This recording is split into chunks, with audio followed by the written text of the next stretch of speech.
Böyürtkən yığıbsanmı, yoxsa ancaq yeməklə kifayətlənibsən? Bəy, mən deyim də, mən 8-ci sinifdə 15 yaşımda orta məktəbin 8-ci sinifi bitirib kənddən çıxmışam. Ona qədər hər il gedib yordum. Orada təxminən deyim də 4-cü sinif 8-ə. Bir də sonra universitetsiz doğumunda da kəndə gedəndə yayda zada anam deyir get böyürkən yığıb yığır. Ya, nəyə görə soruşurdum Qənimət bəy? Yəqin razısan da bu it zülmüdür. Yəni gilə Bəli, meyvələrdən bəli. Çətin. ən çətin toplanandır. Yəni həm geyimin başdan ayağa örtülü Həm də olmalı. yayda yığırsan, üstəlik Yayın uzun, istisində qalın paltar geyinməlisən. allergiyası olan adamlar üçün də onun tozu bəziləri adam düşmür və tikandır da, tikan, böyrü tikan. Tikan da var, gərək yağmağın çəmi biləsən. İndi Qənimət bəy, ən belə uca çəkək də, yəni adam bununla pul qazanır. Bununla pul qazanan adamın əllərindən öpmək lazımdır. Ki sən zəhmətlə məşğulsan, dələduzluq eləmirsən, quldurluq eləmirsən, tüfeyllik eləmirsən. Avropada deməli birincisi o pul qazanmaq üçün əlverişli deyil. Çünki Avropada bir işçinin minimal saatı, yəni əlinə gələn 9 evrodur Fransada. 9.40-dır.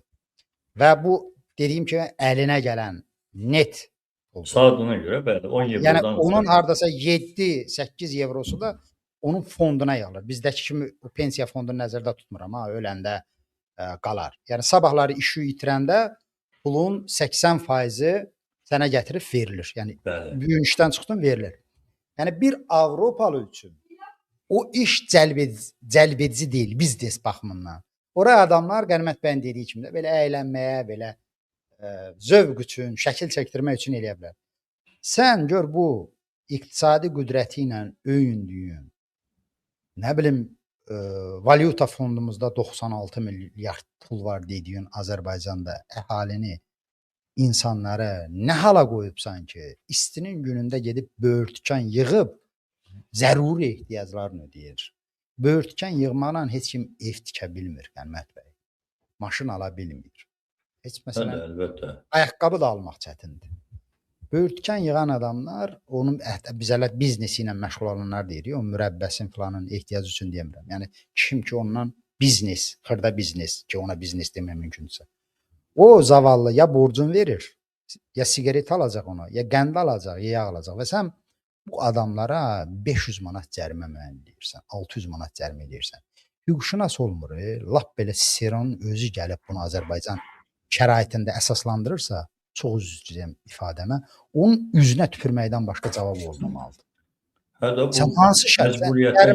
Mən baxıram da, yəni mod düşüb. Axır vaxtlar ki, Azərbaycan hökuməti bu ölkəni cərməbaycana çevirib, bəzi dırnaqarası ağıllılar çıxıb Avropadakı cərmələrlə müqayisə edirlər ki, şu gün Avropada da cərmələr var. Birincisi, Avropada cərmələrdən danışanda zəhmət olmasa, Avropada qanunların cərmədən kənar necə işləməsindən danışın və əhalinin gəlirlərindən danışın. Qanunlar tək cərimələrin tətbiqi və müəyyən edilməsi üçün yazılmamalıdır. Qanun birinci növbədə insanın rifahın, rahatlığın təmin edilməsi üçün düşünməlidir.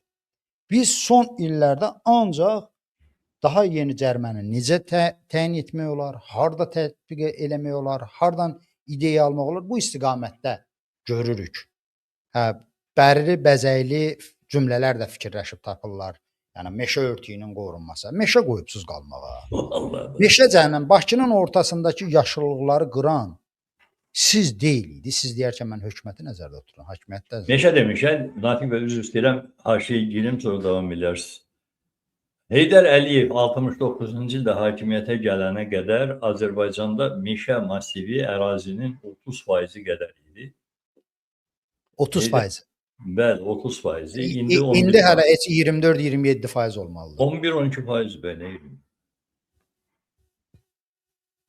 O gəldi ki, bütün ölkənin ərazisində meşə massivlərin qırdı, tökdü, yapanlıq ya üzməkdir. Getdi də meşə işlə də, burada meşə qalar. O boyda vəhşiliyə. Qalan da 93-dən 2003-ə qədər, 2003-ə qədər qaz elektrik təminatçı ki, bərbad hala qoyuldu.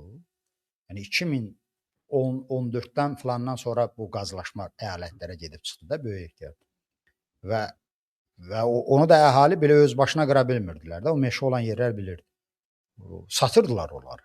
Yəni özləri satırdılar və böyük bir hissəsində orada da monopoliya var. Özləri sıradan çıxardırdılar. Yəni cəllad əməllərinə humanist adlar qoymaqla deyil, 1000 dənə cərimə fikirləşmək olar Azərbaycan üçün. Amma fikirləşməliyik bu cərimələr həqiqətənmi insanları düşündüklərinə görə qoyulur? Azərbaycanı gözəlləşdirmək üçün, Azərbaycan insanının daha rahat yaşaması üçün edilir. Azərbaycan əhalisinin mütləq hüquqları əlindən alınırsa, ona hörmət qoyulmursa, sən təbiətin qorunması barəsində nə danışa bilərsən bizə? İqtisadiyyatın canlanması ilə bağlı. Taksilərə bir cərimə qoyurlar, müəllimlərə bir cərimə fikirləşirlər, nə bilim bənnalara bir cərimə fikirləşirlər. Yəni bütün sahələrdə Qənimət bəy, bunların ağlına kimsə salıb, yoxsa Allah elə ağılların başlarından alıb ki, bu yolla bu siyasətə qarışmayanları da siyasiləşdirirlər.